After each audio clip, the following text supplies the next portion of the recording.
blade was silver, which meant it would hurt more. Mira Ashford kept her chin up as Beta Marcus drew the ceremonial knife across his palm, then hers.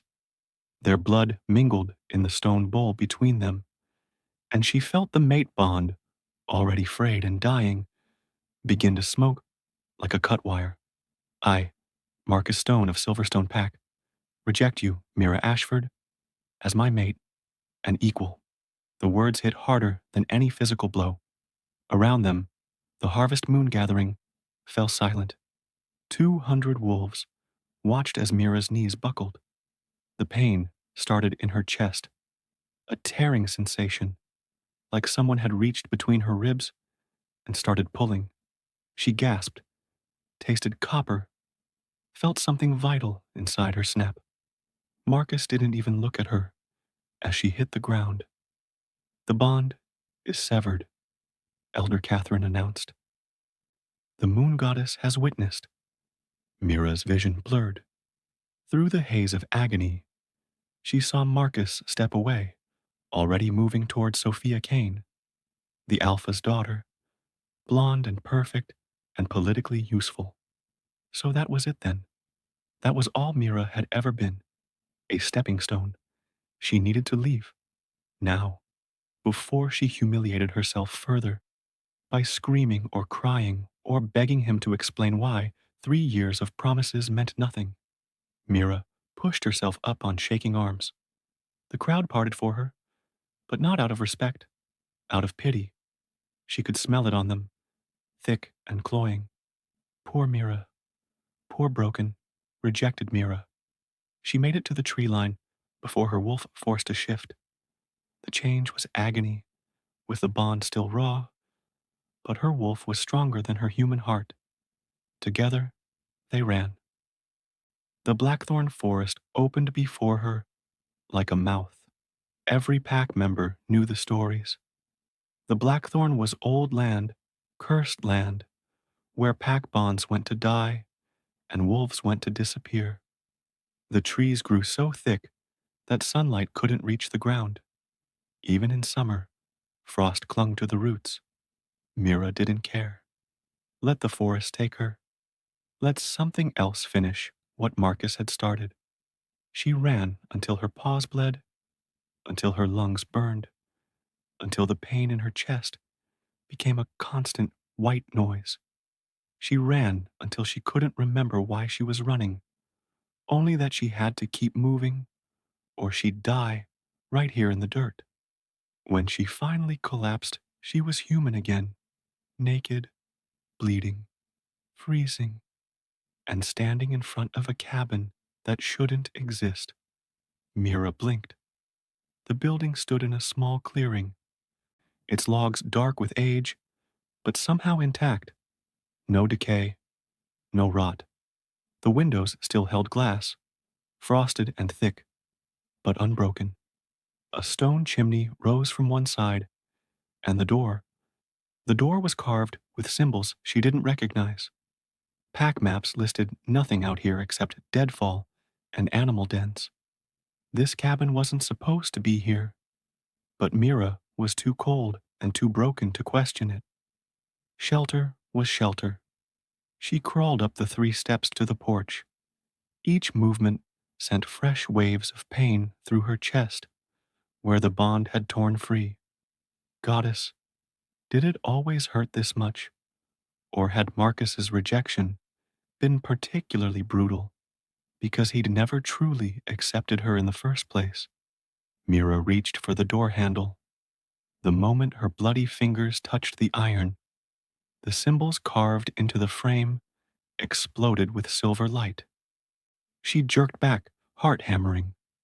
But the light didn't burn. It hummed. It sang. It felt like recognition. The door swung open. Inside, the cabin was impossibly warm. A fire burned in the hearth, even though no one should be here to tend it. Furs covered a large bed in the corner. Shelves lined the walls, filled with jars and books and objects Mira's spinning vision couldn't quite focus on. Someone lived here, or had lived here. recently, but dust covered everything in strange patterns, thick in some places, completely absent in others, as if invisible hands had been touching certain objects while leaving others untouched for years. Mira stumbled inside. She should leave, should run. This was wrong, all wrong, but her body was shutting down. The rejection had taken too much. She could feel her wolf whimpering somewhere deep inside, curled around the wound where their bond had been. Just for tonight, she whispered to the empty room. Just until I can walk again. The bed called to her.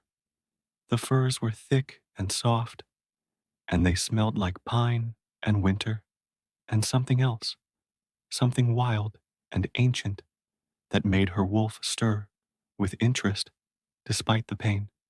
Mira collapsed onto the mattress. Her blood dripped onto the wooden floor, small crimson drops that fell through cracks in the boards. She didn't see them land on something beneath, didn't see the floorboards begin to glow with the same silver light as the door, didn't notice the ancient runes carved into the underside of the cabin, hidden for decades, now drinking in her blood like roots, drinking water. The forest outside fell silent, not the normal silence of nighttime, something deeper, heavier, like the world itself was holding its breath. In the corner of the room, where shadow pooled thickest, something shifted, not movement exactly, more like the darkness became aware, became watchful.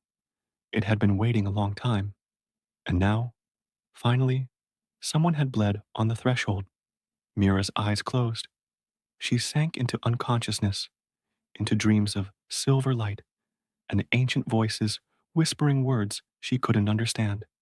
In her dreams, the cabin wasn't empty. Someone tall and broad shouldered stood by the fire, their back to her, and when they turned, she couldn't see their face, only their eyes. They burned like molten gold, and when they looked at her, Mira felt the shattered pieces of her mate bond shudder, felt something else stir in her chest, something that had been sleeping, something that should have stayed buried. Welcome home, the figure said, though their lips didn't move. We've been waiting for you. The voice was male, ancient, and impossibly sad. Mira tried to ask who they were, what they wanted, why she was here, but the dreams pulled her deeper, and the last thing she felt before true darkness took her was the ghost of fingertips brushing her forehead, gentle, reverent, and warm as summer sun. Outside, the blackthorn forest began to change. Trees that had stood dead for 50 years pushed out new growth. Frost melted from roots that hadn't felt warmth in decades, and deep in the earth, something vast and powerful opened one eye, then another, drawn by the scent of blood and broken bonds, and a girl who'd stumbled into a prison she didn't know existed. The cabin had been built as a cage, but every cage needs a key, and Mira Ashford, rejected and bleeding and desperate, had just become it. Wanting to see what would happen next? Subscribe to this channel to get to listen to more of our upcoming exciting stories. Click on the subscribe button now. Thank you. Chapter 2.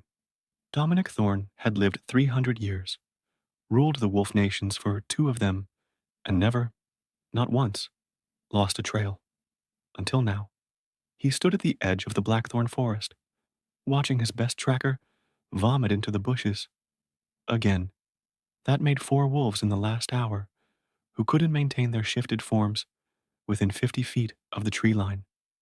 Sire, Captain Reeves wiped his mouth, looking miserable. The forest, it doesn't want us here.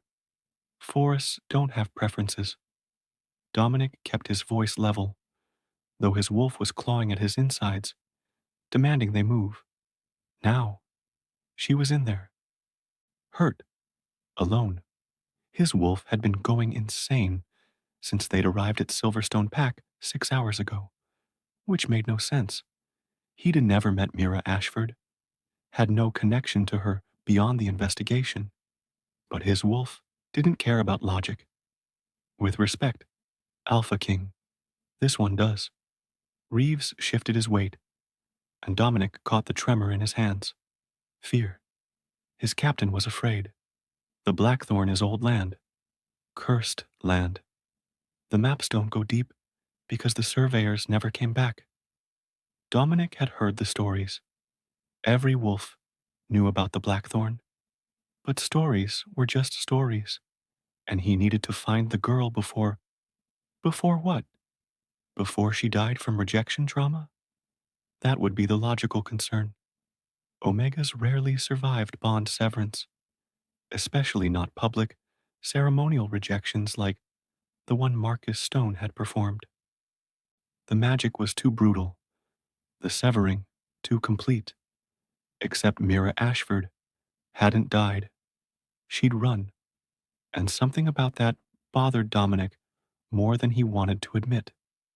Go back to Silverstone, he told Reeves. Tell Beta Marcus I'll have words with him when I return. Sire, you can't go in there alone. I'm not alone. Dominic let his alpha power leak out, just enough to make Reeves's wolf whimper and bow. I'm never alone. It wasn't entirely true. His wolf might be powerful, but even Dominic felt the wrongness emanating from the forest.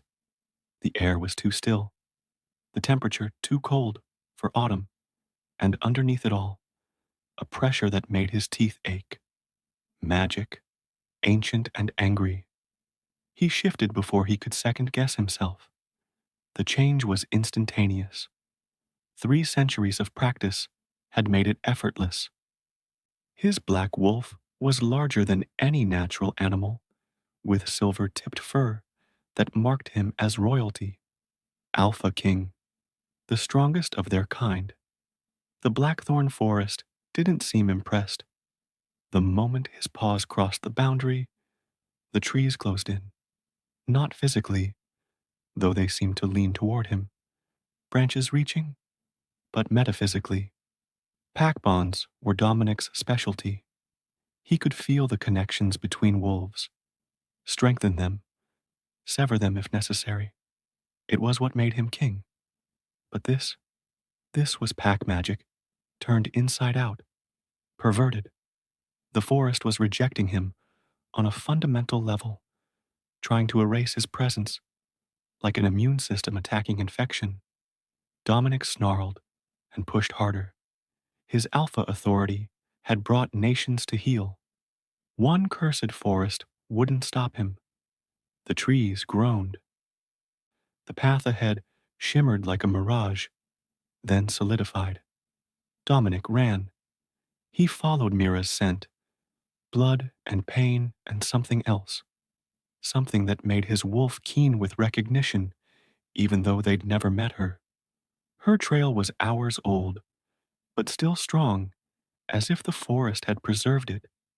Intentionally? That didn't make sense. Nothing about this made sense. The investigation had seemed straightforward when Elder Catherine first contacted him. Omegas dying after rejections. Tragic, but not unusual. Rejection was dangerous. Everyone knew that. But then the numbers started adding up. 12 Omegas across 5 territories in 6 months. All young. All rejected publicly. All dead within hours of the ceremony. That wasn't normal. That was systematic. So Dominic had come to Silverstone, where the most recent rejection had occurred. Had arrived just as Beta Marcus was celebrating his new engagement to Alpha Crane's daughter. The whole pack reeked of champagne and self-satisfaction, except for one scent, one trail of blood and heartbreak that led away from the celebration into the woods. Mira Ashford, the Omega who should have died but didn't.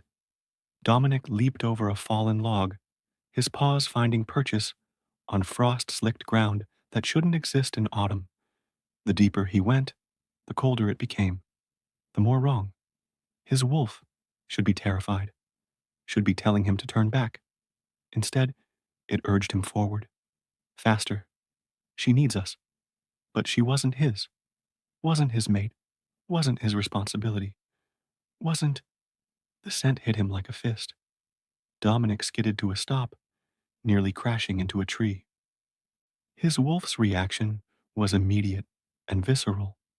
A howl building in his chest, territorial and possessive and completely irrational. Ancient bloodline magic. He'd only smelled it once before, in a museum where they kept artifacts from the first packs, before the Alpha Line's consolidated power, before the hierarchy became law. This was Omega magic, true Omega magic, from a time when Omegas weren't just rare wolves with unique biology. They were something else entirely, something powerful, something the Alphas had spent 1,000 years trying to erase. Impossible, Dominic growled, the word distorted by his wolf's vocal cords. But the scent didn't lie.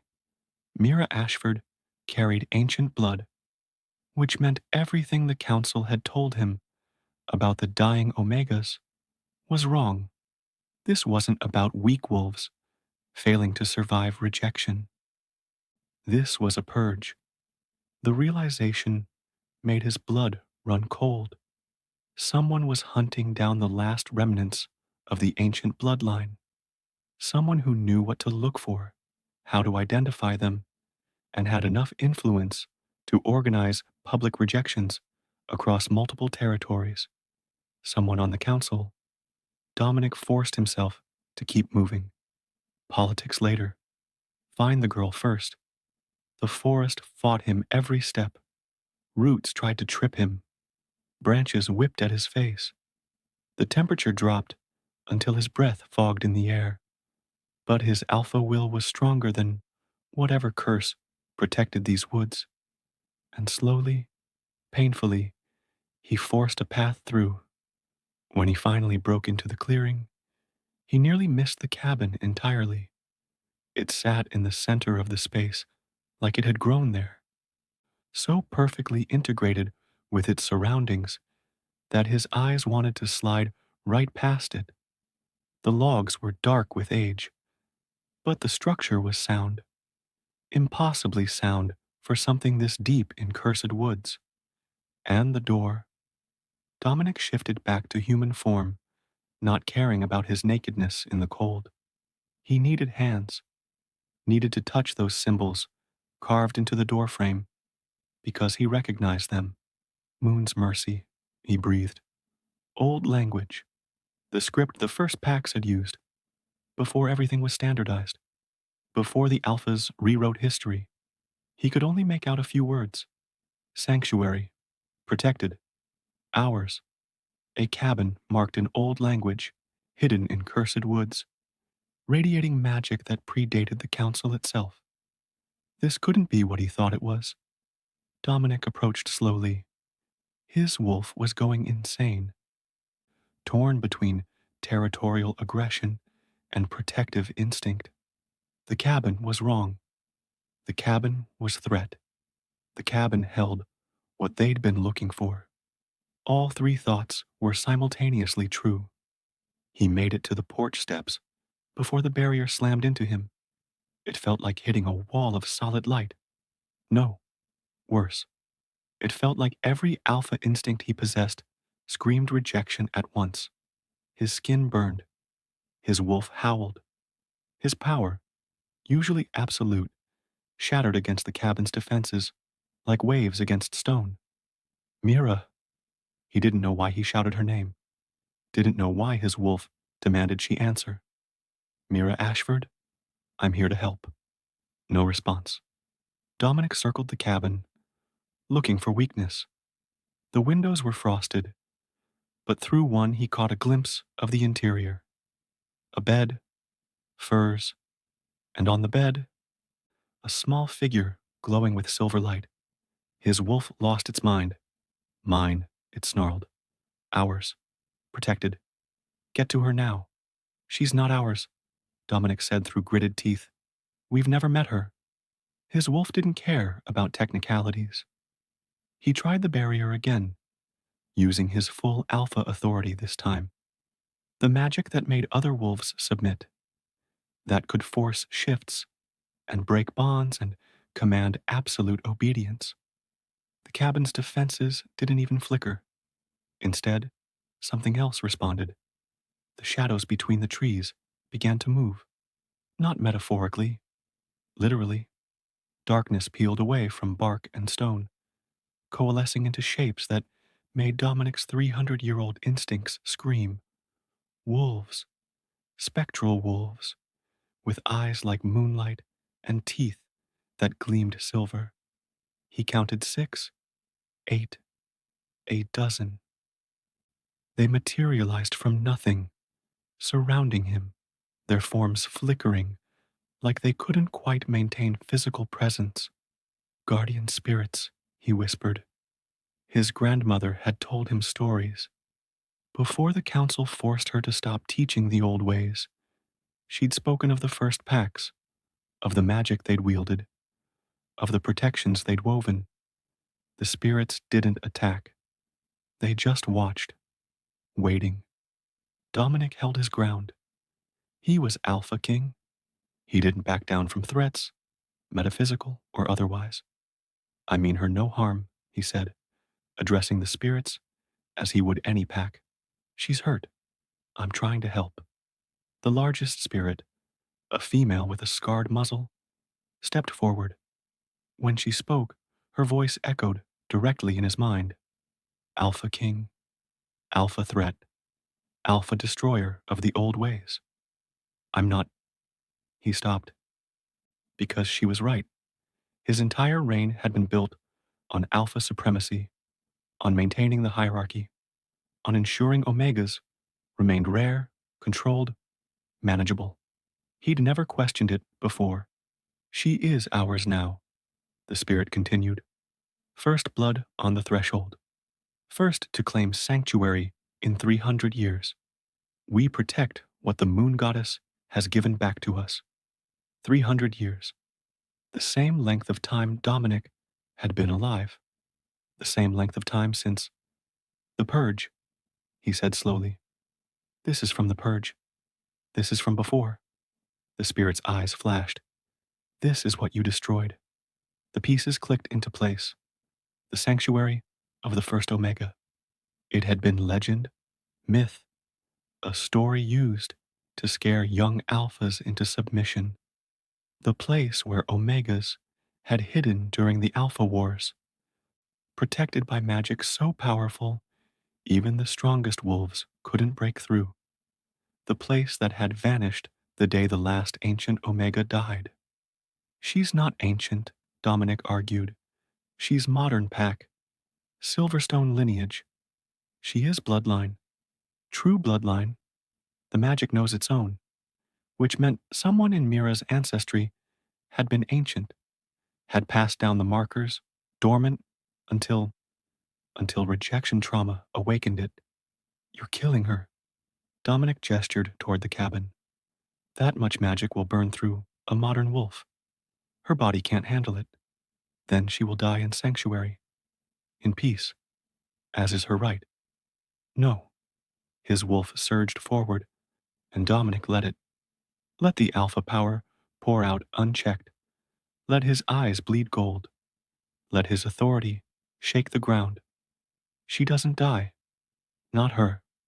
Not today. The spirits bristled. Several lunged forward. Dominic met them head on. The fight was unlike anything he'd experienced. The spirits couldn't kill him. They were memory and magic, not flesh. But they could hurt him, could rake spectral claws across his chest that left burning wounds, could snap ethereal jaws that made his nerves scream.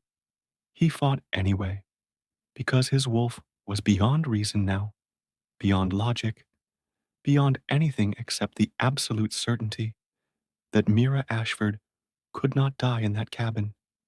Blood ran down his ribs. His left shoulder went numb where teeth had found purchase. But Dominic was Alpha King, and he'd won his throne through centuries of combat. Spirits or not, these wolves were still pack magic, and pack magic answered to him. He grabbed the scarred female by the throat, his hand passing partially through her, but finding enough substance to grip, and forced his alpha will into her like a knife. Submit. The word echoed through the clearing, through the forest, maybe through the whole territory. The spirits froze. For a long moment, nothing moved. Then, slowly, the female's eyes dimmed. Her form solidified just enough for her to feel real in his grip. Impossible, she whispered. You should not be able to. I am Alpha King, Dominic said quietly, and she is mine to protect now. He didn't know where the words came from, didn't know why his wolf was so certain, but the moment he said them, something in the magic shifted. The female spirit studied him with ancient eyes. Then, incredibly, she laughed, a sound like wind through dead leaves. The moon goddess has a twisted sense of humor. Very well, Alpha King. If you claim her, you accept the consequences. What consequences? The sanctuary does not give up its chosen. If you take her, the magic comes with her, and it will judge you. It will test you. And if you fail, she didn't finish. Didn't need to. I won't fail. Dominic released her and walked toward the cabin. The barrier still stood, but now it felt different. Less like rejection, more like evaluation. He pressed his palm against the invisible wall. It burned. His skin blistered. His wolf howled in pain, but he didn't pull back. Let me through, he commanded, or I'll tear this whole forest apart to reach her. The barrier hummed, considered. Then, with a sound like breaking glass, it shattered. Dominic stumbled forward, catching himself on the porch railing. Behind him, the spirits faded back into shadow. The female's voice echoed one last time. Remember, Alpha King, sanctuary cuts both ways. You protect her, and the magic will allow it. But harm her. Try to control her. Try to make her submit. I understand. Do you? We shall see. Then she was gone, and Dominic was alone on the porch of a cabin that shouldn't exist, about to claim an Omega he'd never met, for reasons he couldn't explain. His hand touched the door handle. The symbols flared silver again, but this time they didn't burn. This time they recognized him. Alpha King, they whispered in a language he shouldn't understand. Fate's thread pulls tight. Dominic pushed the door open and stepped inside. The cabin was warm, the fire still burning impossibly in the hearth. And on the bed, curled in furs, Mira Ashford lay glowing like a fallen star. She was beautiful, small, dark-haired, with sharp features that suggested strength despite her Omega designation. But it was her scent that destroyed him. Blood and pain and that ancient magic, all wrapped together into something that made his wolf want to both protect and possess. Dangerous. This was so dangerous. But Dominic had never backed down from danger in his life.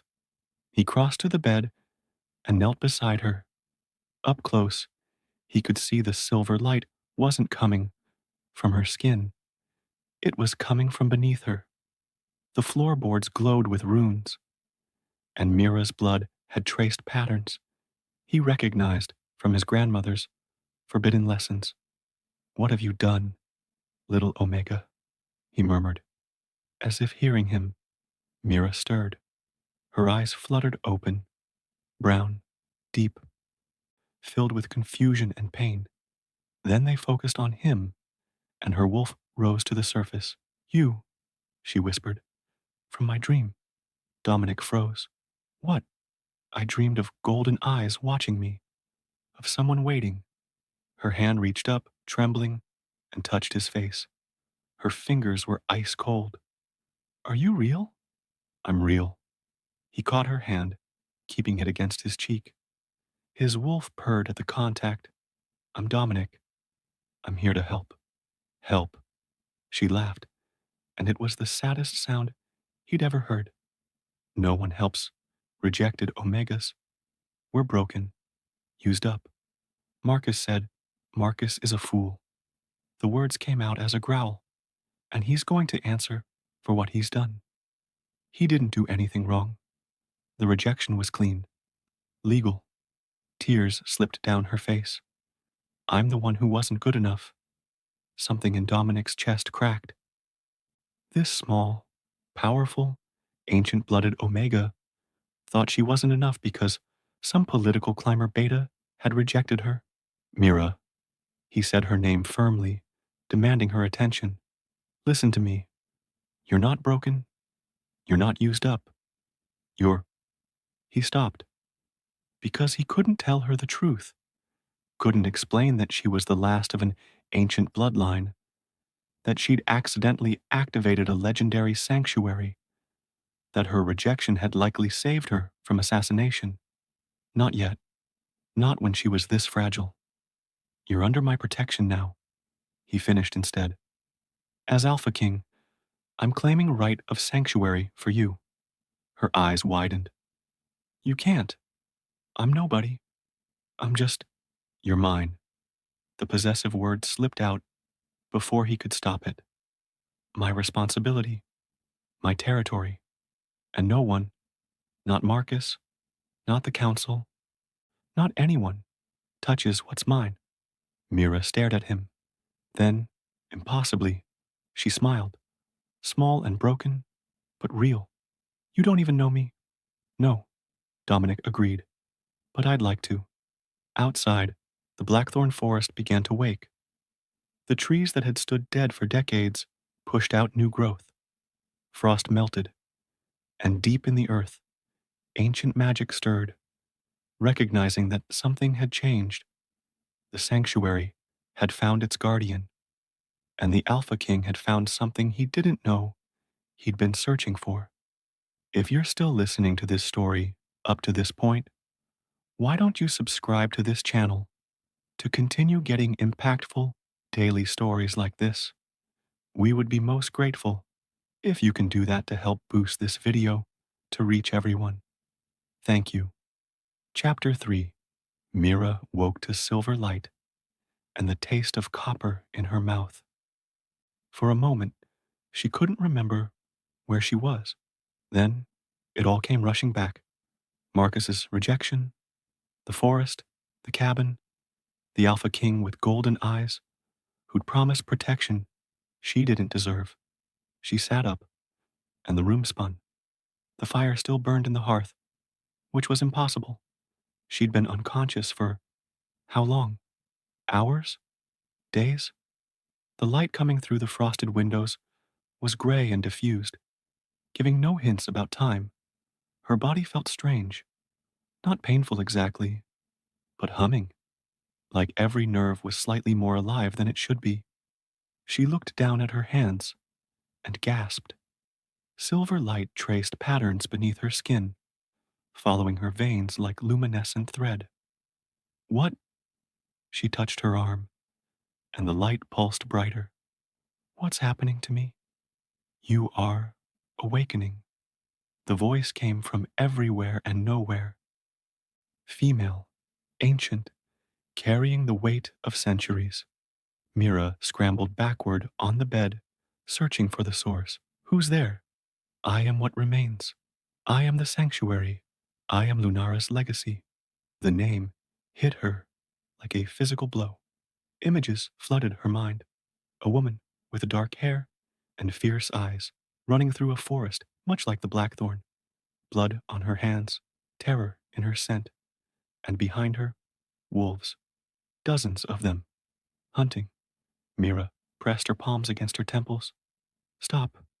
Please stop. The vision faded, but the voice remained. You cannot stop what has begun. You bled on the threshold. You claimed sanctuary. The magic has chosen you as its vessel. I didn't choose anything. I was dying. All who come here are dying. That is the point. Mira tried to stand, but her legs wouldn't cooperate. The silver light had spread, covering more of her skin. It didn't hurt, but it felt wrong, foreign. She needed to leave, needed to get out of this cabin before whatever was happening to her became permanent. She made it to the door on shaking legs, her hand closed around the handle, the same iron handle that had glowed when she first arrived. This time, it felt warm, almost alive. She pulled the door open and stepped onto the porch. Pain exploded through her body. It was worse than the rejection, worse than the bond breaking. This was every nerve ending igniting simultaneously, her wolf screaming in agony, her magic. When had she had magic, tearing itself apart, trying to maintain two states at once?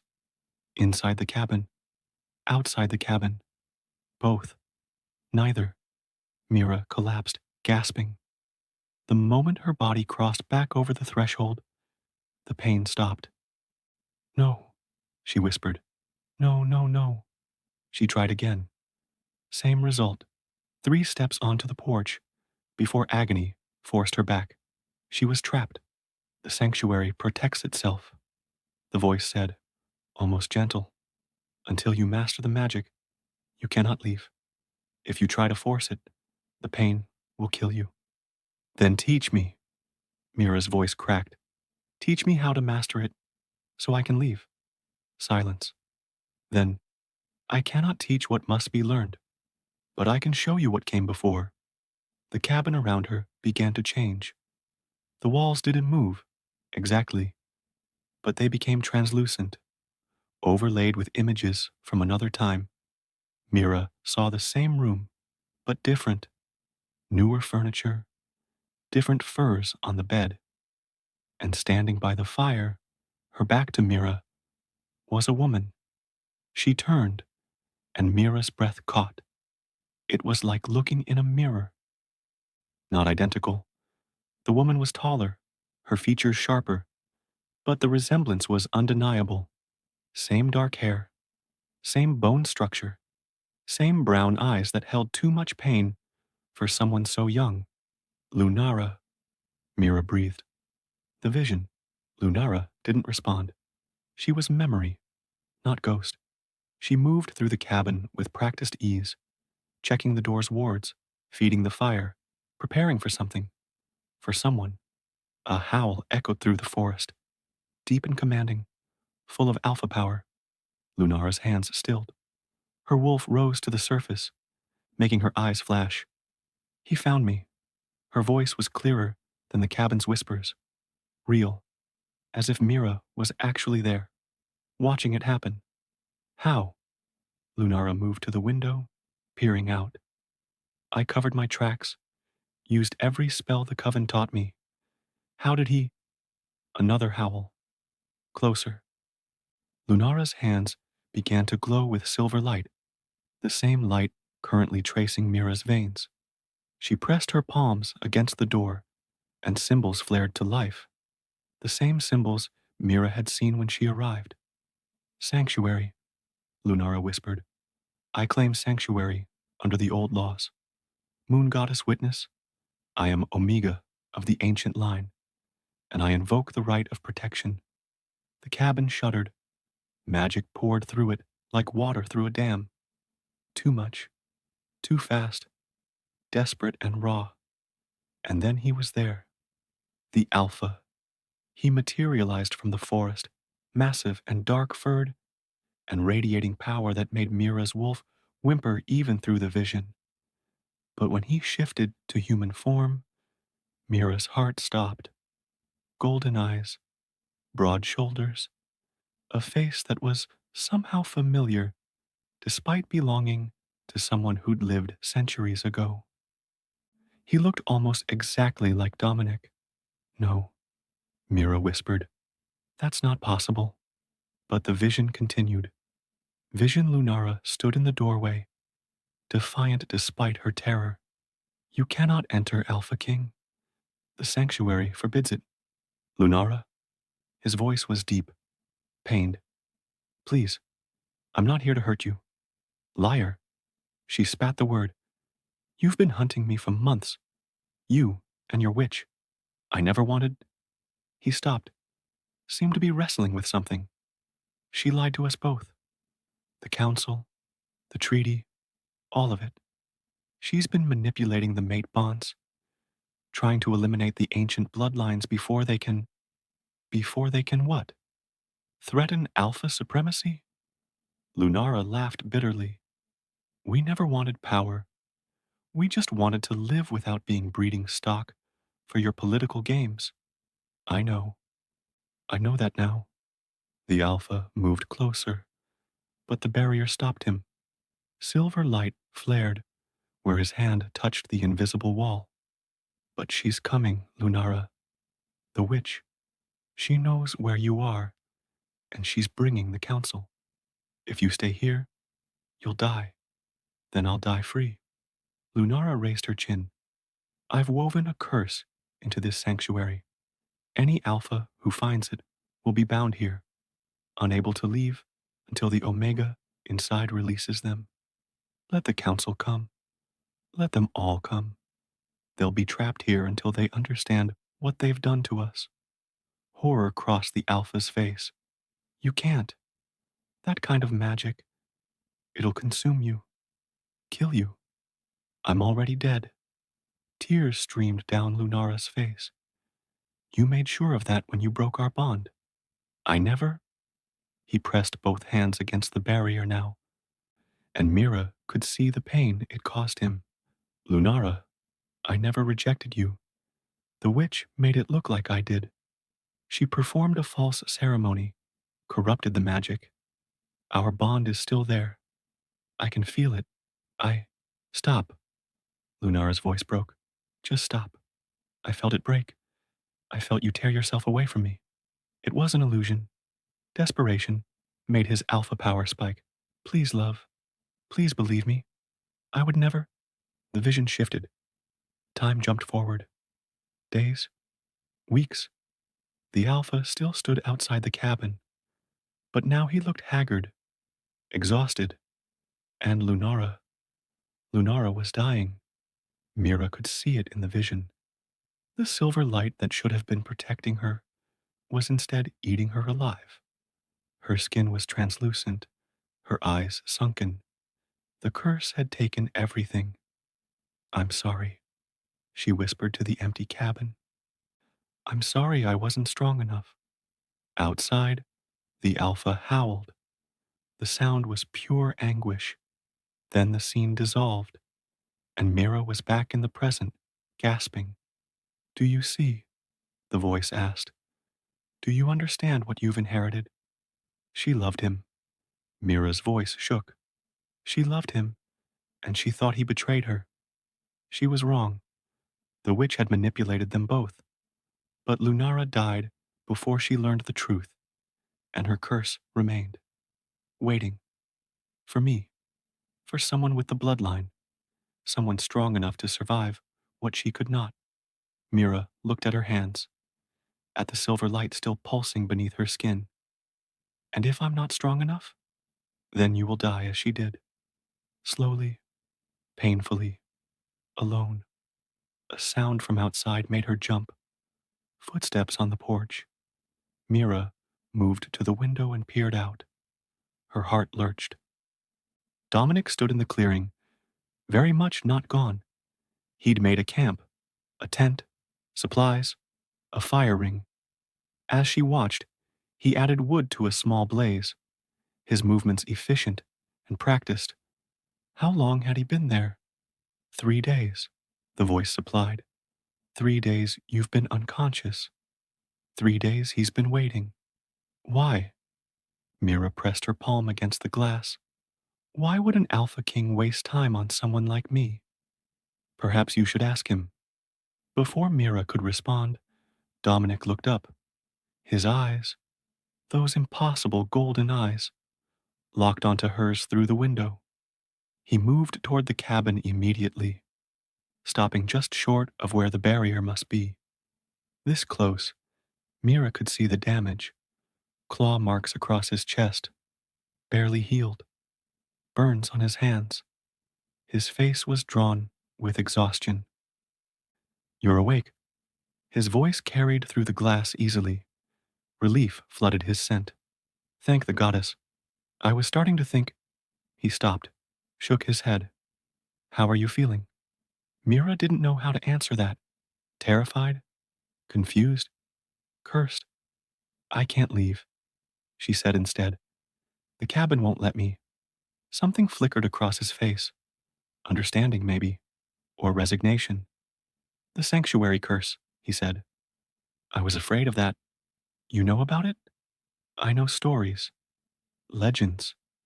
He ran a hand through his dark hair. My grandmother used to tell them before the council made her stop. The first Omega's sanctuary, where the hunted could hide. But I never knew if it was real. It's real. Mira laughed, and it came out slightly hysterical. And apparently, it's mine now, not by choice. Does that matter? She leaned her forehead against the glass. I'm trapped here. Why are you still here? You're Alpha King. You must have more important things to do than babysit a cursed Omega. I'm bound here too. That made her look up. What? Dominic held up his hand. Silver light traced his skin, fainter than hers, but definitely there. The moment I entered the cabin, the moment I claimed you were under my protection, the curse activated. I can leave physically, but he gestured to his chest, where the marks glowed brighter. Every step away feels like someone's pulling my heart out through my ribs. My wolf is going insane, and the longer I stay away, the worse it gets. Mira stared. Lunara's curse. Any alpha who finds the sanctuary gets bound to the Omega inside until you release me or die. Yes, his smile was grim. Your ancestor was thorough. She's not my. Mira stopped. Is she? My ancestor? Almost certainly. The bloodline magic doesn't lie. Dominic moved closer to the window until only the glass separated them. Mira, I need to tell you what's happening. What's been happening for months. So he did.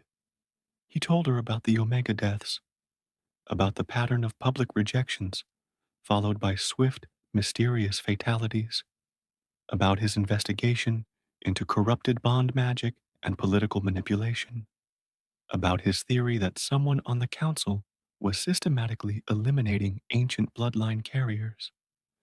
Marcus's rejection was supposed to kill you, Dominic said quietly. They've been using public ceremonies to mask the magical attacks. No one questions an Omega dying from rejection trauma. Mira's legs gave out. She sank to the floor, back against the wall. 12 Omegas. That we know of. There might be more. Dead because of what we are. What we carry. She looked at the silver light tracing her arms. I never even knew.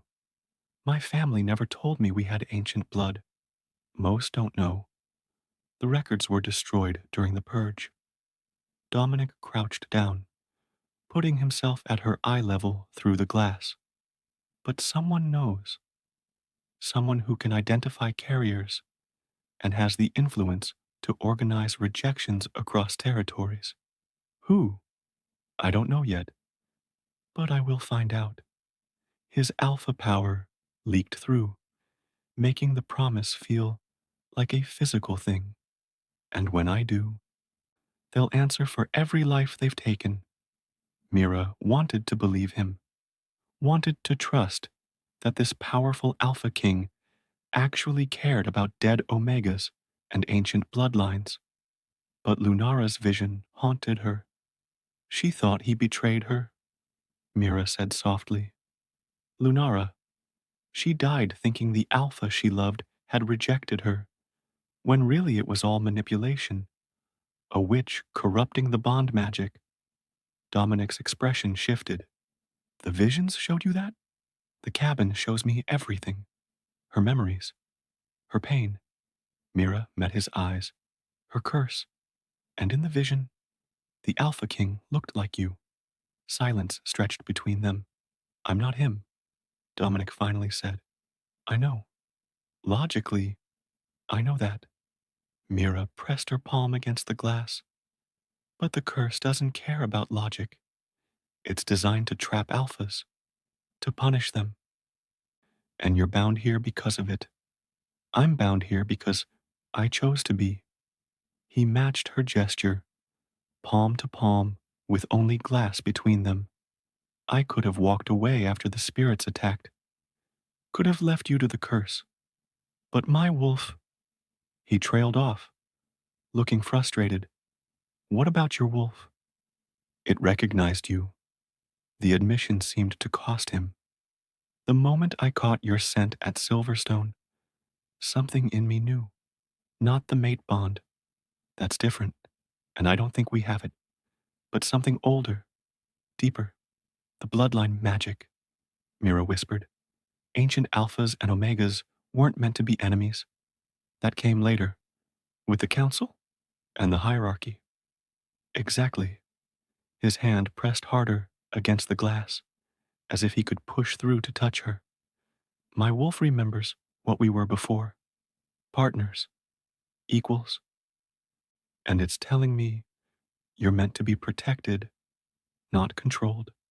Pretty words from an alpha king. I know. He didn't look away. I know my position makes trust impossible, but I'm asking you to try anyway, because we're stuck together until you master this magic, and fighting each other will only make it worse. Mira wanted to argue, wanted to push him away, protect herself the way Lunara had tried to protect herself. But Lunara had died alone, heartbroken, wrong about the one person who could have saved her.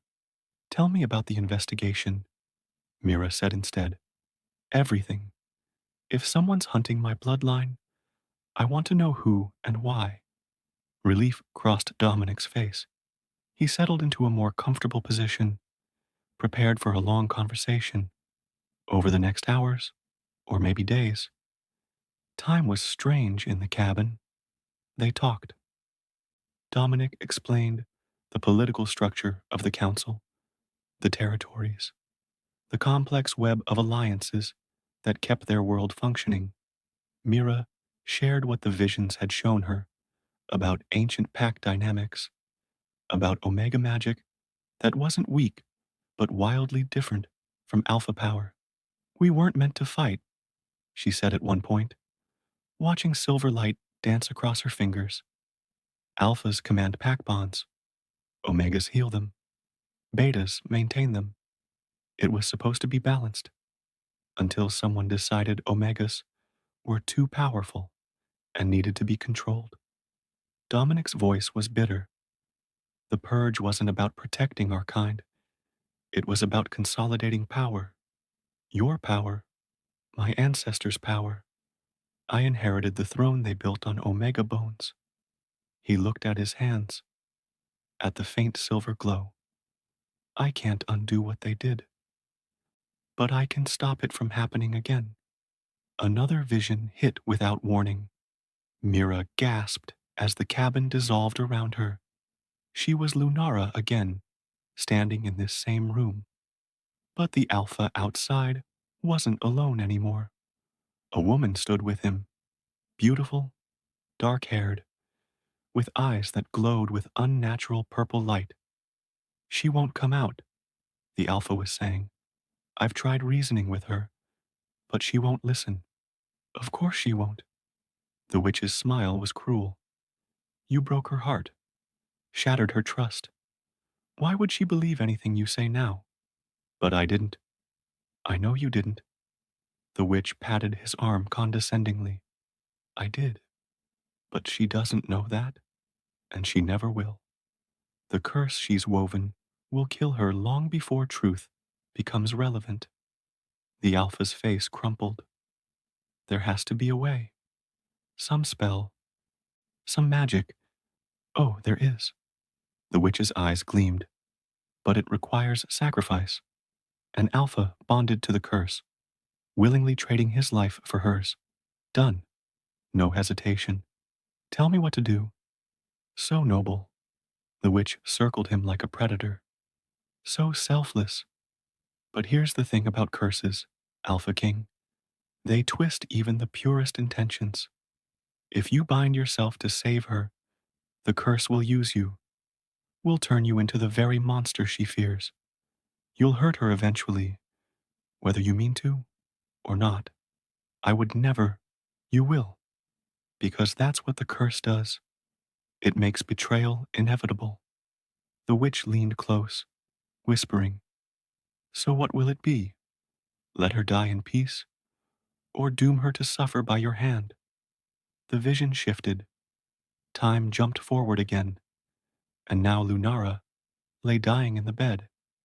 The Alpha knelt beside her, finally allowed inside because her magic was too weak to maintain the barrier. I'm sorry, he whispered, holding her hand. I'm so sorry I couldn't save you. Lunara's eyes opened. Recognition flickered. You came back. I never left. I've been here the whole time. The witch, she said you betrayed me. She lied. About everything. He brought her hand to his lips. Our bond is real. My love is real. I would never reject you. Tears slipped down Lunara's cheeks. I wasted so much time being afraid. It's not your fault. The curse, the manipulation. The curse was mine. She coughed, and blood flecked her lips. My choice. My weapon. And it killed me instead of protecting me. Lunara, promise me something. Her grip tightened. If another Omega finds this place, if the bloodline survives, don't let history repeat. Don't let her die afraid and alone like I did. I promise. And the curse. Her voice faded. The curse doesn't have to be a weapon. It could be something else. If the Alpha bound is true, if he chooses the Omega over power, she never finished. Her eyes closed, and the silver light faded from her skin. The Alpha howled, a sound of pure devastation that shook the cabin walls. Then the vision ended, and Mira was on her knees, sobbing. Mira! Dominic was at the window, his hand pressed against the glass. What happened? What did you see? She couldn't speak, could barely breathe around the grief that wasn't hers, but felt real anyway. The curse doesn't have to be a weapon. What had Lunara meant? What had she figured out in those final moments? The cabin's magic pulsed, responding to Mira's emotional state. The barrier flickered, weakened. Mira, you need to calm down, Dominic said urgently. The magic is reacting to you. If you lose control. But Mira wasn't trying to control anything. She was too overwhelmed, too full of Lunara's memories, and pain and regret. The barrier dropped. One moment it was there, keeping Dominic out. The next, it was gone. Dominic didn't hesitate. He pushed through the door and crossed to where Mira knelt on the floor. His arms came around her, pulling her against his chest, and the moment they touched, the curse flared.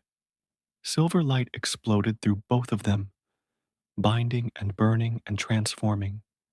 Mira felt it wrap around her heart, around Dominic's heart, tying them together in ways she didn't understand. Lunara's voice echoed through the cabin one last time. The curse doesn't have to be a weapon. If the Alpha is true, if the Omega is willing, it becomes something else. entirely. Then the magic settled, and Mira found herself held by an Alpha King who was now bound to her in ways that went far beyond politics or protection, bound by a curse that could save them or destroy them, depending on what they chose to do with it. If you're still listening to this story up to this point, why don't you subscribe to this channel to continue getting impactful daily stories like this? We would be most grateful if you can do that to help boost this video to reach everyone. Thank you. Chapter 4. The curse settled into Mira's bones like ice water. She could feel it, a living thread, connecting her heart to Dominic's, pulsing with silver light and ancient magic. It didn't hurt exactly, but it was overwhelming, foreign, like someone had reached inside her chest and tied her soul to a stranger's. Except Dominic didn't feel like a stranger. His arms were still around her, solid and warm, and his scent, pine and winter storm, and something uniquely alpha, wrapped around her wolf in a way that should have been threatening, but felt like coming home. Wrong. This was all wrong. Mira pulled back, and Dominic let her go immediately. But the thread between them didn't break.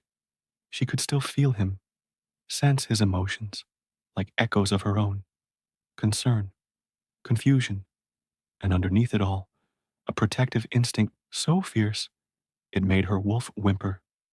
What did you do? Her voice came out accusatory. She didn't mean it to, but fear made her sharp. Nothing. Dominic held up his hands, showing her the silver light tracing his palms. The curse did this. The moment the barrier dropped and I touched you, it activated fully.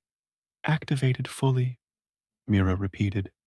She looked at the connection between them, visible now as a faint silver thread only she seemed able to see. What does that mean? It means we're bound. He said it carefully, watching her reaction. The curse Lunara created wasn't just meant to trap alphas in the sanctuary. It was meant to bind them to the Omega they found here. A forced bond, like a mate bond, similar, but different. Dominic moved slowly, sitting on the floor across from her, so they were eye level, keeping himself non-threatening despite the alpha power radiating from him. Mate bonds are chosen by the moon goddess. This is imposed, a magical connection that mimics a bond without the spiritual component. Mira's chest tightened. Another bond she hadn't chosen. Another connection forcing her to trust someone who held all the power. Can we break it? Something flickered across his face. Pain, maybe. But he kept his voice neutral. Not without one of us dying. That's the point of the curse. Lunara wanted alphas to understand what it felt like to be trapped, unable to leave, forced into a connection they didn't choose. She wanted revenge. She wanted justice. Dominic's golden eyes held hers. And I don't blame her. What the alphas did to the ancient omegas was monstrous. You're Alpha King. You benefit from what they built. Yes, he didn't look away, didn't make excuses. I've spent 3 centuries enforcing the very hierarchy that got Lunara killed. I can't undo that, but I can acknowledge it was wrong. Mira wanted to argue, wanted to push him away, protect herself, but the curse, or whatever this bond was, made lying impossible. She could feel his sincerity through the connection, his guilt, his determination to be better than his ancestors. It terrified her. I need space, she whispered. This is too much. I can't. I understand. Dominic stood, backing toward the door. I'll give you time. I'll stay outside, but pain lanced through both of them. It wasn't as severe as when Mira had tried to leave the sanctuary grounds, but it was enough to make them both gasp. The silver thread between them pulled taut, protesting the distance. How far can we get? Mira asked through gritted teeth. Dominic tested it, walking slowly toward the door. At the threshold, the pain intensified. 3 steps onto the porch, and they were both on their knees. Not far, he managed. Maybe 20 feet before it becomes unbearable. So they were trapped, together, in a cabin barely large enough for one person, let alone 2. Mira laughed, and it came out slightly hysterical. Of course, because my life wasn't complicated enough. I'm sorry. Dominic made it back inside, and the pain eased. I should have stayed outside the barrier. Should have waited until you were stronger to. It's not your fault. The words surprised her, but they were true. She could feel through the bond that he hadn't meant for this to happen. The barrier dropped because I lost control, because the visions overwhelmed me. What did you see? He sat back down, keeping careful distance. In the last vision? So Mira told him about the witch manipulating Lunara and the Alpha, about the curse being designed as a weapon that backfired, about Lunara's final words, suggesting the curse could be something else if the right conditions were met. She figured it out too late, Mira finished, that the curse wasn't just punishment. It was a test, a way to prove if an alpha was true or not. Dominic was quiet for a long moment. Then, the witch. Lunara saw a witch working with the Alpha King, dark-haired, purple eyes. Yes, she's the one who corrupted the bond magic, who made Lunara think she'd been rejected when she hadn't. Mira. His voice was urgent now. That sounds exactly like the witch I've been tracking. Celine.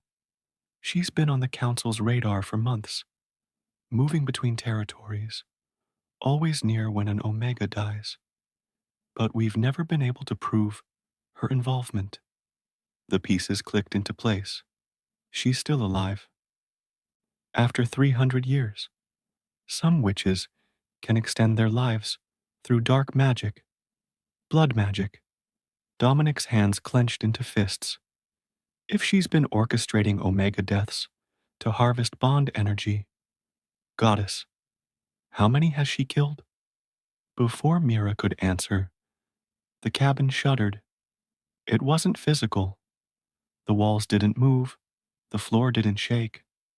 But Mira felt it through her connection to the sanctuary. Something was wrong.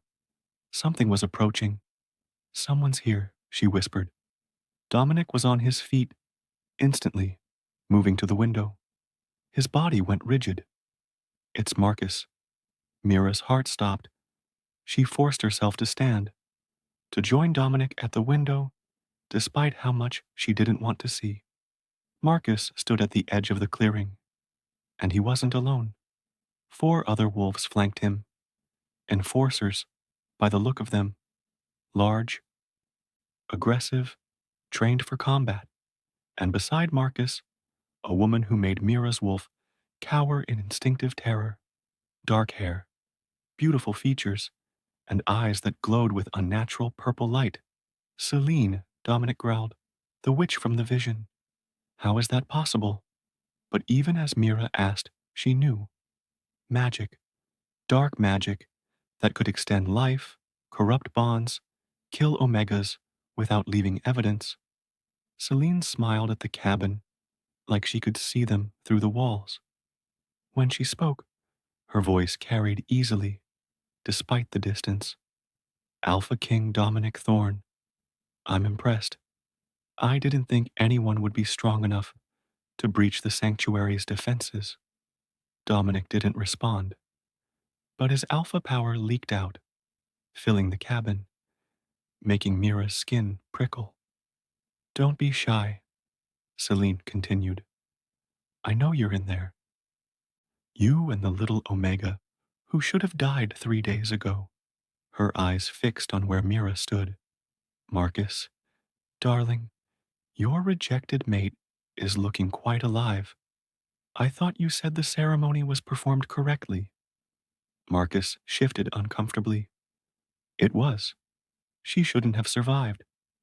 And yet, Celine's smile sharpened. Here she is, protected by ancient magic and an Alpha King who should know better than to involve himself with cursed bloodlines. What do you want? Dominic's voice carried Alpha command, the kind that made wolves submit. Celine just laughed. What I've always wanted. Power, control, the ability to shape destiny itself. She gestured to Marcus and the enforcers. Your packs think mate bonds are sacred, gifts from the moon goddess. But they're just magic. Complex, yes. Difficult to manipulate, certainly. But not impossible. You've been creating artificial bonds. Dominic's voice was deadly quiet, using energy harvested from rejections. Clever boy. Yes.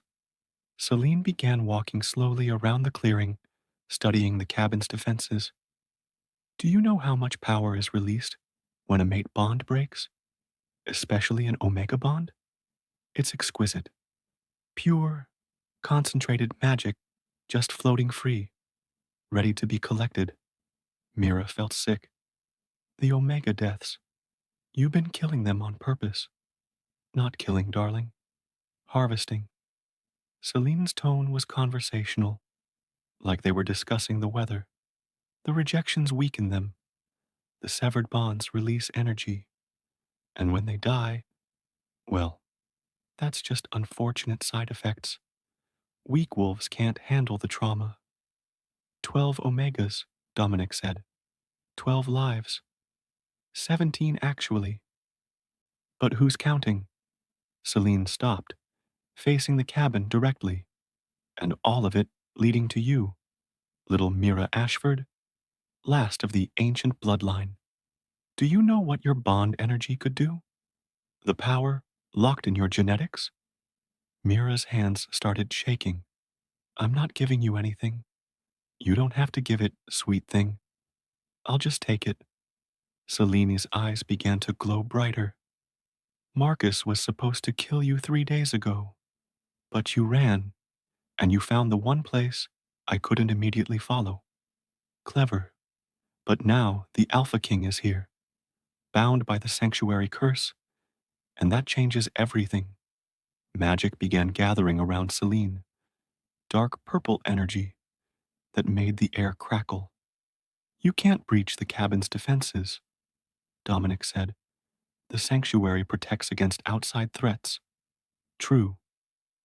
But I don't need to breach it, Celine smiled. I just need to break your connection to each other. And lucky for me, I've had 300 years to study Lunara's curse. She raised her hands, and purple light shot toward the cabin. The sanctuary's defenses activated immediately. Silver light flared from the walls, the door, the windows. The two magics collided with a sound like thunder, and the cabin shook. Mira gasped as pain lanced through her connection to Dominic. She could feel the curse being attacked, torn at, feel something trying to pry them apart. Hold on, Dominic said, suddenly right beside her. His hand found hers, and their connection stabilized. Don't let her break it. I don't know how. You're the vessel. The sanctuary responds to you. His grip tightened. Tell it to protect us. Both of us. Mira closed her eyes and reached for the magic she could feel thrumming through the cabin.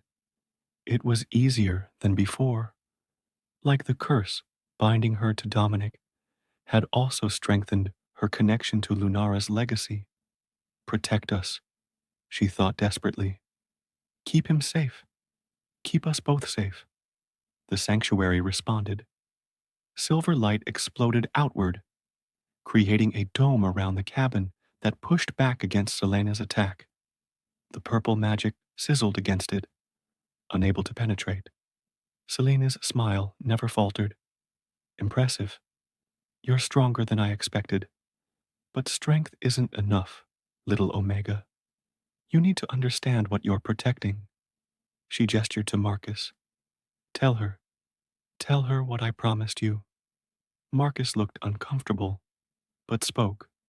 Power, territory, a mate, bond with the Alpha's daughter that would cement my position in Silverstone Pack, all for the low price of rejecting your true mate and leaving her to die.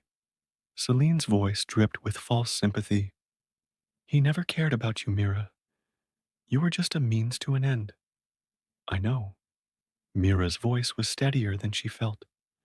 I heard him confess at the ceremony. Ah, but do you know the best part? Selena's eyes gleamed. He wasn't even your true mate. I corrupted that bond months ago, made him seem like your destined partner, just like I did with Lunara and her alpha. It's my specialty, convincing wolves they've found their perfect match, then shattering the illusion at the worst possible moment. Ice flooded Mira's veins.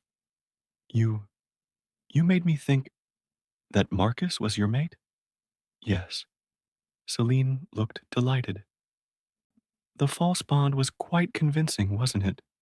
All that longing, that certainty. And when he rejected you, oh, the power I collected. Delicious. Mira couldn't breathe. Everything with Marcus had been a lie. Every moment she'd thought they were destined. Every time her wolf had recognized him as mate. All manipulation. And now, Selene continued, we come to the real prize. Because you see, I didn't just corrupt one bond. I corrupted two. She pointed at Dominic. The Alpha King has been rejecting his true mate bond for years, suppressing it, fighting it, because the visions showed him an Omega with ancient bloodlines, and everyone knows those don't exist anymore. Her smile widened. Except they do, and she's standing right in front of him. No, no, no, no. Mira looked at Dominic. His face had gone pale, his eyes wide with something between shock and confirmation. Tell her, Selene commanded. Tell her about the dreams, Alpha King, about the woman you've been seeing in visions for decades. Dark hair, brown eyes, a wolf that glows silver. Mira, Dominic's voice was rough. I can explain. You knew. Her voice broke. You knew I was your mate when you found me? No, I suspected, but I wasn't sure. The bloodline magic, your scent, it all matched the visions, but you didn't tell me. She stepped back, and their connection screamed in protest. You let me think this curse was the only thing binding us. You let me think I was just another responsibility, another Omega to protect. It wasn't like that. Then what was it like? Tears burned her eyes. You're Alpha King. You could have anyone. Why would you want a rejected, cursed Omega, unless it was for the bloodline? For the power? Mira, please. She's right to doubt you, Selene called out. Her magic pressed harder against the sanctuary's defenses. Alphas always want something. Power, control, legacy. Your precious ancestor proved that when he let Lunara die rather than sacrifice his position. That's not true. Dominic's alpha power flared. He tried to save her. The witch manipulated them both. And history repeats itself. Selena's eyes locked on Mira. So what will it be, little Omega? Will you trust another alpha who claims to care while secretly coveting your power? Or will you protect yourself the only way you can?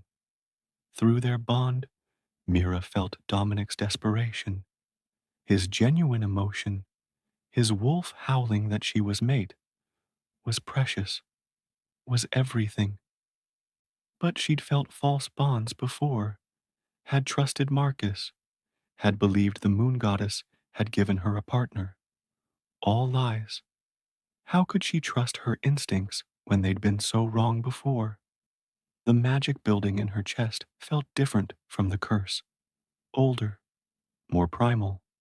It was the mate bond trying to form, trying to snap into place between her and Dominic. She could feel it seeking completion, seeking recognition.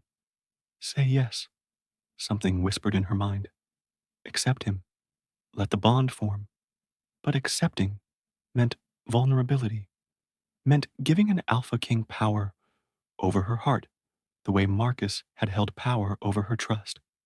She couldn't do it again, couldn't survive another betrayal. I reject this bond, Mira whispered. Mira, don't. Dominic reached for her. I, Mira Ashford, reject the mate bond with Dominic Thorne. Her voice grew stronger, even as tears streamed down her face. I reject it fully, completely, permanently. The words hit like physical blows. Through their connection, she felt Dominic's agony, felt his wolf howling in denial, felt something vital between them start to tear. But she couldn't stop. The magic had been invoked. The rejection ceremony demanded completion.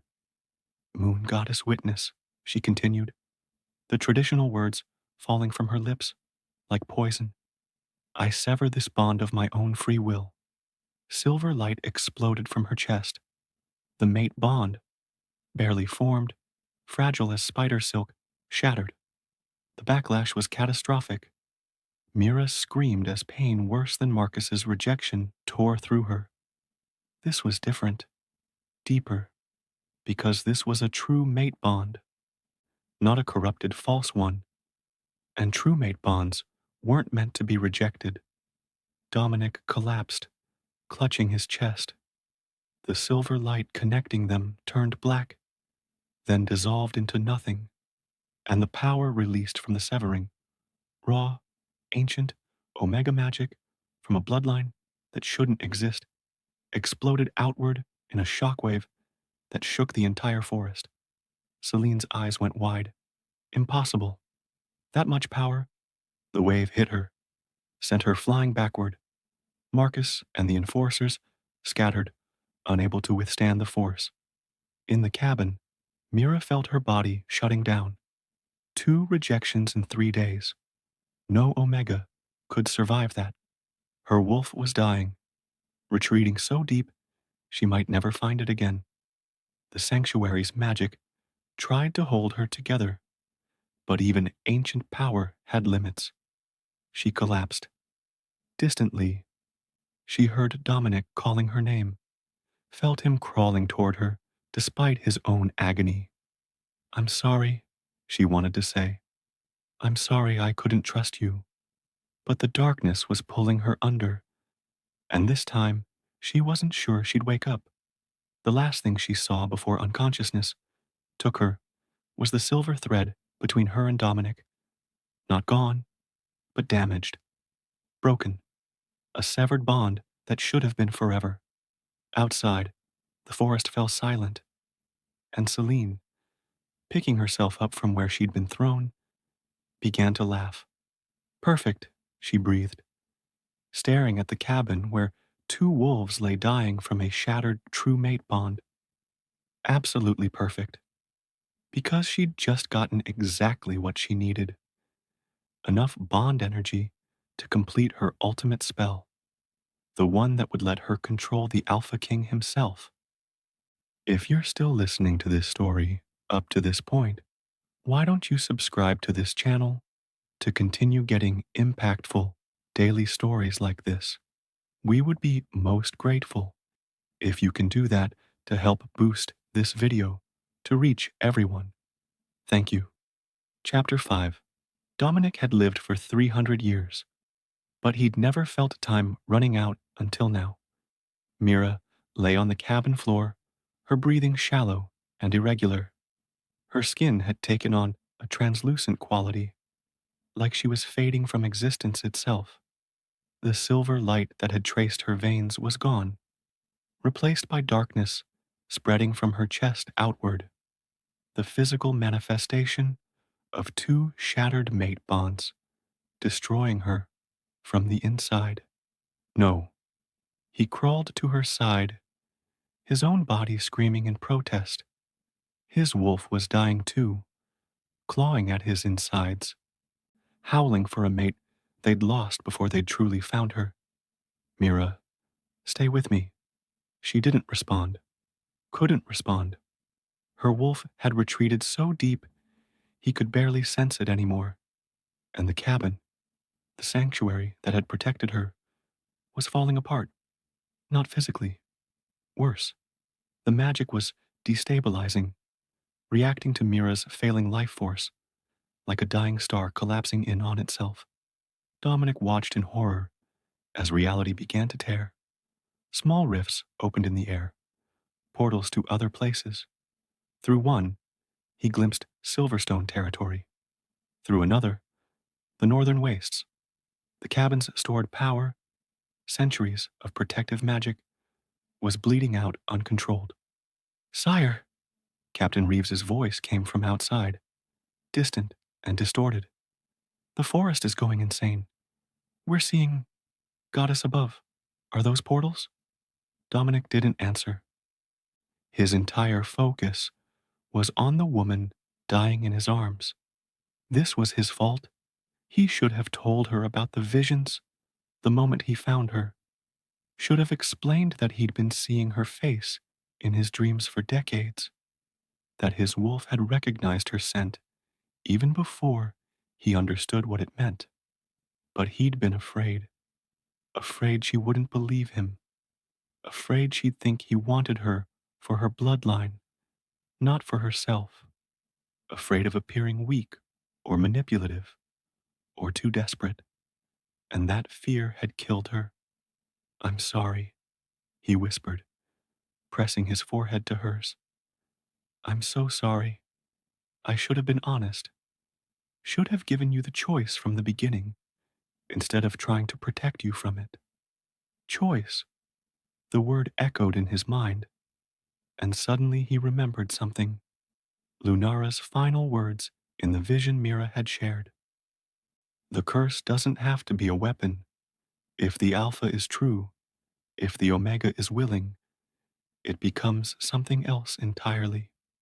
Dominic pulled back, looking at the cabin around them, at the chaos of uncontrolled magic, at the curse binding them together, damaged but not destroyed, still connecting his heart to Mira's, even though the mate bond had been rejected. What if the curse wasn't the problem? What if it was the solution? Talk to me. He addressed the sanctuary itself, the magic that had recognized him as both threat and potential protector. Tell me how to save her. Silence. Then, slowly, Lunara's voice whispered through the cabin. Not the detached narrator from before. This was her ghost, her consciousness preserved in the magic she'd woven. You know what must be done, Alpha King. You've always known. Tell me anyway. An Alpha who finds the sanctuary is bound to the Omega inside. That was my curse. Forced connection, inescapable. But I never finished the spell. Never completed what I started, because I died before I understood the truth. What truth? That bonds cannot be forced. They can only be chosen. Lunara's voice grew stronger. The curse binds you to her. Yes. But it also gives her the power to claim you, to reverse the traditional dynamic, to make you hers instead of her being yours. Dominic's breath caught. You're saying she needs to claim me as her mate, while she's dying from rejecting that very bond. I'm saying you need to give her the choice. Real choice. Not alpha dominance, or political strategy, or destiny. Just choice. The one thing Omegas have been denied for 1,000 years. She's unconscious. She can't choose anything. Then you must make her strong enough to choose. Lunara's presence moved through the cabin, and for a moment, Dominic saw her, translucent, sad, fierce. Give her your strength, Alpha King. All of it. Every ounce of power, authority, and dominance you possess. Surrender completely. Let her decide if you're worthy. Understanding crashed over him. You want me to submit. I want you to choose her over your throne, your power, your pride, everything that makes you Alpha King. Lunara's eyes, so like Mira's, held his. Can you do that? Can you kneel before an Omega and offer yourself with no guarantee she'll accept, knowing that if she refuses, you'll lose everything anyway, because your wolf will never recover? Every instinct Dominic possessed screamed against it. Alphas didn't submit. Kings didn't kneel. 300 years of dominance and control and absolute authority, all of it would be stripped away the moment he made himself vulnerable. He looked at Mira, dying because she'd been too afraid to trust him, and realized there was no choice at all. Tell me what to do. First, you must call witnesses. This cannot be done in secret. The old magic demands public declaration, especially from an alpha of your status. Fine. Dominic raised his voice, letting his alpha command carry through the portals, through the forest, across territories. All wolves within range. Come to the Blackthorn Sanctuary. Your Alpha King has a decree. The response was immediate. Dominic felt pack bonds snap to attention across multiple territories, heard howls of acknowledgement. Reeves appeared at the cabin door moments later, eyes wide. Sire, what's happening? Get inside. You'll want to witness this. Dominic didn't look away from Mira and send word to the council. They need to see what happens next. Within minutes, wolves began gathering in the clearing. Some came through the portals the cabin's magic had created. Others arrived the old-fashioned way, running through the forest. Dominic sensed their confusion, their fear at being summoned to the cursed Blackthorn. He didn't care. Let them be afraid. Let them be shocked. What he was about to do would change everything. Celine arrived with her corrupted wolves, clearly expecting to find Mira already dead. Her smile faded when she saw Dominic holding the dying Omega, very much alive himself, despite the rejected bond. How are you still? She stopped, her witch sight reading the magic in the cabin. No. You can't be considering. Watch me. Dominic stood, cradling Mira in his arms. He carried her outside, into the clearing, where dozens of wolves had assembled. The crowd parted for him. Even corrupted by Selena's magic, wolves recognized an Alpha King. He laid Mira gently on the ground in the center of the clearing. Then, before his courage could fail, before his pride could interfere, Dominic Thorne, Alpha King of the Wolf Nations, ruler for 2 centuries, the most powerful alpha alive, knelt. The gathered wolves gasped. Reeves looked like he might faint. Celine's mouth fell open. What are you doing? Marcus demanded, stepping forward from where he stood with Selene. You can't. That's submission. Dominic said the word clearly, letting everyone hear. I am Alpha King by conquest, by dominance, by forcing every wolf in every territory to acknowledge my authority. He placed his right hand over his heart, the traditional gesture of offering. But I kneel now, not as king, not as conqueror, just as Dominic, a male who found his mate and failed her. Sire, you don't have to do this, Reeves said desperately. We can find another way. There is no other way. Dominic kept his eyes on Mira's face, pale and still. For 1,000 years, we've told Omegas they exist to serve alphas, to submit, to bear children, to strengthen pack bonds. We've taken their choice, their power, their autonomy, and we've called it destiny. He let his alpha power flow out, every ounce of dominance and authority he possessed, and then, deliberately, he pushed it down, suppressed it, made himself vulnerable in a way no alpha king had ever done publicly. I choose differently. I choose her, not because she's ancient bloodline or because the cabin's curse binds us. I choose her because my wolf recognized her as mate before I even understood what that meant, because she's fierce and brave and deserves better than what fate has given her. The silver thread connecting him to Mira, damaged by the rejection but not destroyed, began to glow. I offer myself freely, Dominic continued, speaking the old words Lunara's magic whispered to him. No dominance, no force, no alpha command. I kneel before Mira Ashford and ask if she'll have me, to be claimed as hers, her mate, her choice, her equal. The sanctuary's magic exploded outward.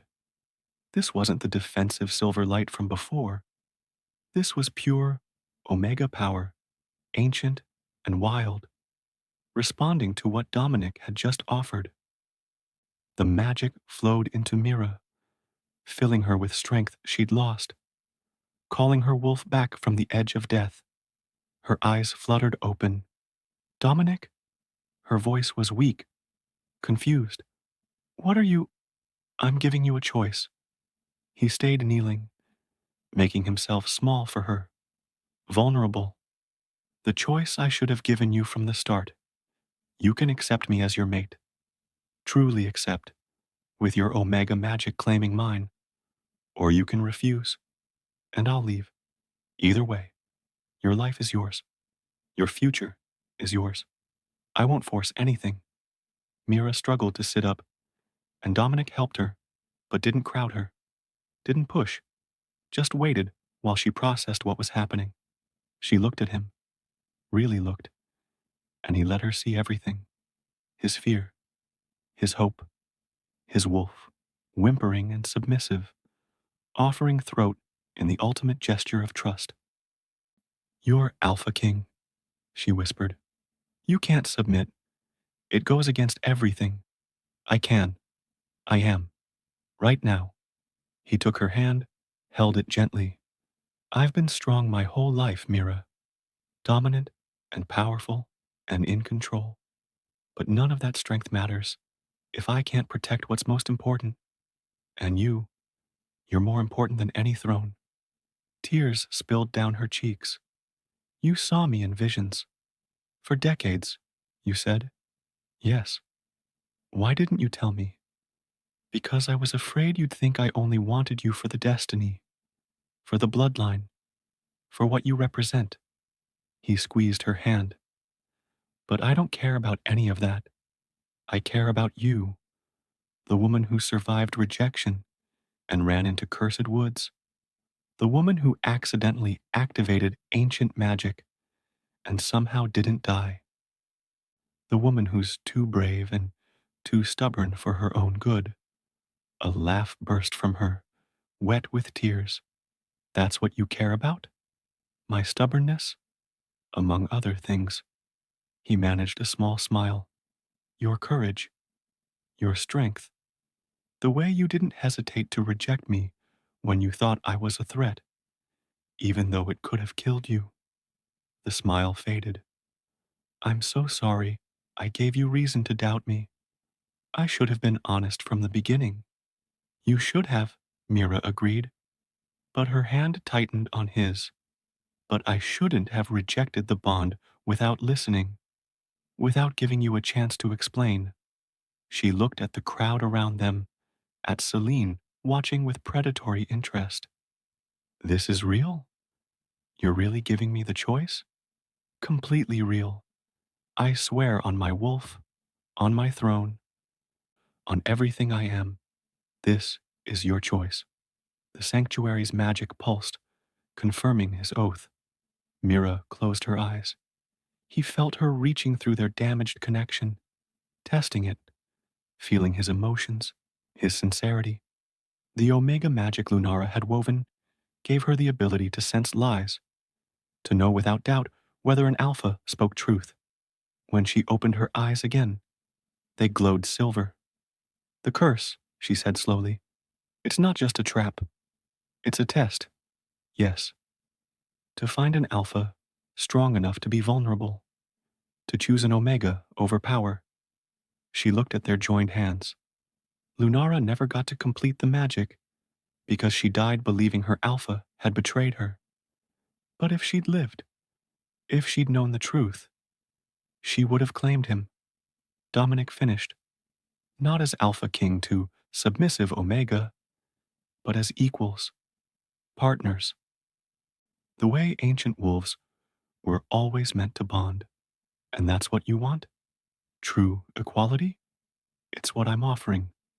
What you do with that offer is entirely up to you. Mira was quiet for a long moment. Around them, the crowd held its breath. Selena shifted forward, clearly preparing to interfere if this went the way she feared. Then Mira smiled, small and tentative, but real. I need you to understand something, she said. I'm not the Omega from your visions. I'm not some perfect, powerful ancient wolf who knows how to control magic and navigate politics. I'm just Mira. I'm broken and scared, and I have no idea what I'm doing. I know. And I might never fully trust easily. Marcus destroyed something in me. This whole situation, with the curse and the bloodline and the witch, it's going to take time for me to process all of it. I'll wait as long as you need. But, she took a shaky breath. I felt you through the bond before I rejected it. Your wolf's recognition, your genuine care. And I think I want to try. If you're really willing to meet me as an equal. Hope blazed in Dominic's chest. I am. I swear I am. Then I choose you. The words came out stronger, clearer. I, Mira Ashford, claim Dominic Thorne as my mate. Freely, willingly, as my choice. The sanctuary's magic roared to life. But this time, it wasn't defensive or chaotic. It was pure creation. Omega power in its truest form, healing and transformative. The magic flowed from Mira into Dominic, then back again, weaving a new bond between them. Not the broken mate, bond from before, something else, something stronger, an alpha omega, bond built on choice rather than destiny, on equality rather than submission, on trust earned instead of dominance demanded. The silver thread connecting them blazed like the sun. The damaged sections healed, reformed, became unbreakable, and where it touched, their combined power transformed everything. The cabin behind them changed. The defensive wards Lunara had woven, designed to trap and punish, shifted into something gentler, protective, but not imprisoning. A true sanctuary where wolves could find refuge without being caged. The portals stabilizing, no longer chaotic tiers in reality, but controlled pathways. The forest itself began to heal, dead trees pushing out new growth, frost melting, life returning to the blackthorn after centuries of death. And Mira glowed like she was made of starlight. The ancient bloodline magic activated fully, no longer suppressed or dormant. She was ancient Omega, in truth now, wielding power that had been lost for 1,000 years. But instead of being overwhelmed by it, she controlled it perfectly because Dominic's alpha strength steadied her, gave her foundation. They were balanced, equal, complete. Dominic felt tears on his cheeks, felt his wolf finally at peace, bonded to its true mate, felt 300 years of loneliness and searching finally end. Thank you, he whispered. pulling Mira into his arms. Thank you for choosing me. She buried her face in his neck. Thank you for letting it be my choice. Around them, the watching wolves erupted into chaos. Some howled in celebration. Others, especially older alphas, looked horrified at what they'd witnessed. Their king submitting, offering himself, letting an Omega claim him instead of claiming her. It was unprecedented, revolutionary, terrifying. Celine's face had gone white with rage. No, no, this ruins everything. Your game is over. Dominic stood, bringing Mira with him.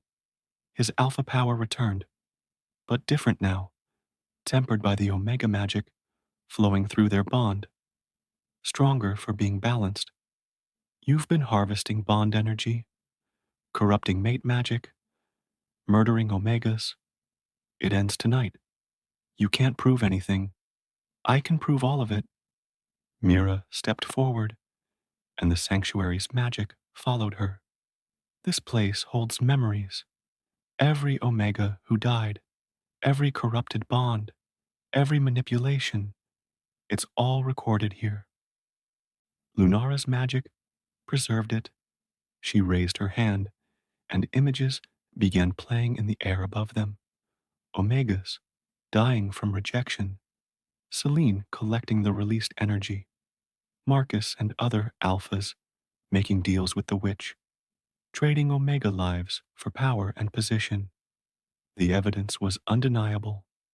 Captain Reeves, Dominic commanded, arrest Celine and Marcus Stone on charges of conspiracy, murder, and corruption of sacred magic. They'll stand trial before the full council. Yes, sire. Reeves moved forward with several enforcers. Selene snarled, her magic flaring. The corrupted wolves she'd brought moved to defend her, and stopped, because Mira's Omega power washed over them, and suddenly they could feel their real bonds beneath the corruption, could sense what they'd lost, what had been stolen from them. One by one, Selena's army turned on her. Traitors! Selena shrieked, but she was surrounded, her magic useless against dozens of wolves who finally understood they'd been manipulated. This isn't over. The council will never accept an Omega as queen. They'll never allow. The council will accept what I decree. Dominic said coldly, I am Alpha King, and I decree that Omega law changes tonight. He raised his voice, letting his Alpha command carry across territories through the pack bonds. Every wolf in the nation would hear this. From this day forward, Omegas have the legal right to reject mates without penalty. No Omega can be forced into a bond against their will. No Omega can be rejected publicly as punishment or political strategy. And any Alpha found corrupting bond magic will face execution. Gasps rippled through the crowd. This was radical, revolutionary, everything their society had been built on: Alpha dominance, Omega submission, hierarchical control. He was dismantling it with a few sentences. Furthermore, Dominic continued, the Blackthorn Sanctuary is now protected territory under my direct authority. Mira Ashford is named guardian of the sanctuary and will serve as queen of the wolf nations. Any Omega seeking refuge can come here without fear. Any Alpha who attempts to breach the sanctuary without Omega permission will answer to me personally. Silence. Then Reeves, loyal, brave Reeves, dropped to one knee. Long live the queen, he said clearly. One by one, the other wolves followed, submitting not to Alpha dominance, but to the rightness of what Dominic had declared, to the justice of it. Celine was dragged away, still screaming threats. Marcus went quietly, broken and defeated. The corrupted wolves remained, seeking sanctuary now that they were free of the witch's control. And Mira stood beside Dominic, glowing with Omega power, holding the hand of an Alpha King who'd chosen her over everything. This is insane, she whispered. I can't be queen. I don't know how to. You'll learn. We both will. He kissed her forehead. Together, as equals. The sanctuary's magic pulsed one final time, and Lunara's voice whispered through the clearing. Thank you. You gave her what I never had. Choice. Now the curse is truly broken. The sanctuary is truly safe, and the balance is restored. Then she was gone, her consciousness finally at peace. 6 months later, Mira stood on the cabin's porch, watching the forest bloom. The blackthorn was unrecognizable. Where dead trees had stood, new growth flourished. Flowers carpeted the ground. Animals had returned. Deer, rabbits, even a family of foxes that denned near the sanctuary border. And wolves. So many wolves. The sanctuary had become exactly what Lunara had intended. A place of refuge and choice. Omegas came from all territories, seeking safety or simply time to heal. Some stayed, building homes in the growing community. Others left once they were ready, empowered by the knowledge that they had options. Dominic was inside, arguing with contractors about the expansion. They were building additional cabins, creating a proper refuge that could house more wolves. He took the project seriously, insisting everything be perfect. Mira smiled, one hand resting on her stomach, where new life grew. Their child, conceived from a bond chosen freely, built on trust and equality. She'd been terrified when she first realized she was pregnant, had worried she wasn't ready, that she'd mess everything up. But Dominic had held her, had promised they'd figure it out together, and slowly, her fear had transformed into anticipation. A daughter, the healer said, strong and healthy, carrying both ancient Omega bloodlines and Alpha King power, balanced, like her parents. You're thinking too hard. Dominic emerged from the cabin, wrapping his arms around her from behind. I can feel your anxiety through the bond. I'm not anxious, just thoughtful about about how different everything is. She leaned into him. 6 months ago, I was dying from rejection. Now I'm queen, pregnant, living in a magical sanctuary. It's a lot. Regrets? None. She turned in his arms, looking up at the Alpha King who'd knelt for her. You? Only that I didn't find you sooner. He kissed her, soft and sweet. But we have time now. Decades. Centuries, if we're lucky. Centuries of you arguing with contractors? Centuries of building something better. Together. His hand joined hers on her stomach. For her. For all the Omegas and Alphas who come after us. So they never have to fight for the right to choose. Mira felt tears prick her eyes. Happy tears this time. Not broken ones. I love you. I don't think I've said that enough. You say it every time you choose me. Every day you wake up and decide I'm worth keeping around. Dominic grinned. Though hearing the words is nice too. She laughed, punched his shoulder lightly, and kissed him again. The sanctuary's magic hummed contentedly around them. No longer a trap or a curse, but a blessing. Proof that even broken things could heal if given the right conditions. In the distance, wolves howled, not in challenge or dominance, but in celebration. A new pack forming, built on equality and choice. The first of many that would follow Dominic and Mira's example. Come on, Mira said, taking Dominic's hand. We should probably help with the expansion planning before you make the contractors cry again. I don't make them cry. I just have high standards. You made 3 of them quit last week. They were using inferior materials. Mira laughed, pulling him back inside. And as the cabin door closed behind them, the forest bloomed brighter, new life celebrating the love that had broken an ancient curse, a love chosen freely, a love that would change their world forever. Thank you for watching this video.